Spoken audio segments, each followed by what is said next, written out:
Hola, mi nombre es Jesús Ulises Mallorquín Samaniego. El día de hoy llevaremos a cabo la práctica número 7, funcionamiento del transistor en corriente directa, que es llevada por la materia de Laboratorio Electrónica 1. Primeramente comenzaremos un poco acerca hablando de lo que viene siendo el transistor, ya que este es un dispositivo electrónico semiconductor utilizado para producir una señal de salida en respuesta a una señal de entrada.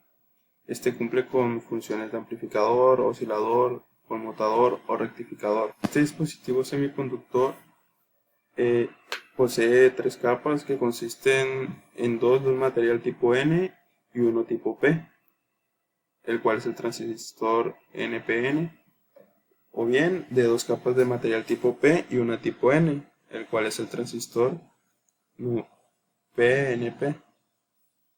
Esta práctica consta de tres circuitos en los cuales nos pide la corriente del colector, su resistencia, la resistencia de la base y el voltaje del colector emisor.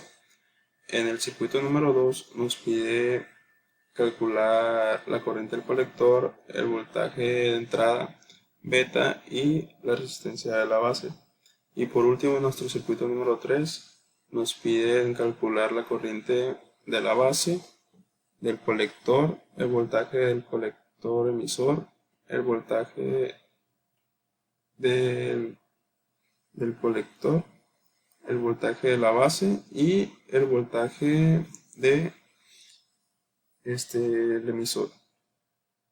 Primeramente procedimos a realizar los cálculos de nuestro circuito número 1, en el cual nos dio que la corriente del colector son 3.2 mA, la resistencia del colector 1875 ohms, la resistencia de la base 281.1 kΩ y el voltaje del colector emisor 6 volts.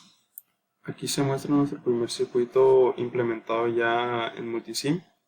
Cabe mencionar que como datos en la práctica nos da un voltaje de entrada de 12 volts, el voltaje del colector emisor de 6 volts, una corriente de base de 40 microamperes y nos da como dato beta igual a 80. Ok, aquí podemos ver que nuestra corriente del colector de 3.2 mA, el voltaje del colector emisor es de 6 volts y nuestras resistencias. A continuación, seguimos con el circuito número 2, en el cual nos pide la corriente del colector, la cual nos dio 2 mA, el voltaje de entrada, que vienen siendo 15.56 volts, beta con un valor de 199 y la resistencia a la base con un valor de 743 kΩ.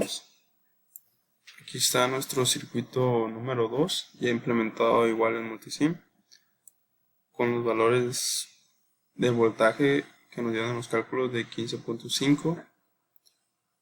Al igual aquí están nuestras resistencias.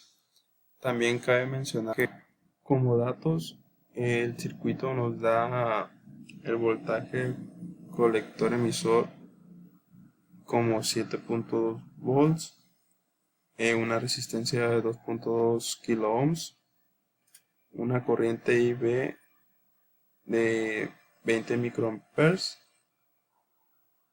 con una corriente también de una corriente en el emisor de 4 miliamperes.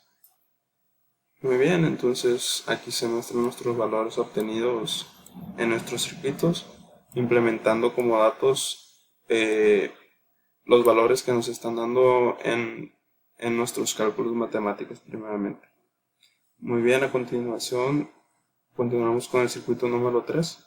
Aquí se muestra nuestros cálculos del circuito número 3, en el cual nos pide la corriente de la base, la cual nos dio 21.61 microamperes, la corriente en el colector de 2.16 miliamperes, un voltaje en el colector emisor de 6.57 volts, un voltaje en el colector de 9.8, un voltaje de la base de 4.8 y el voltaje en el emisor de 3.23 volts.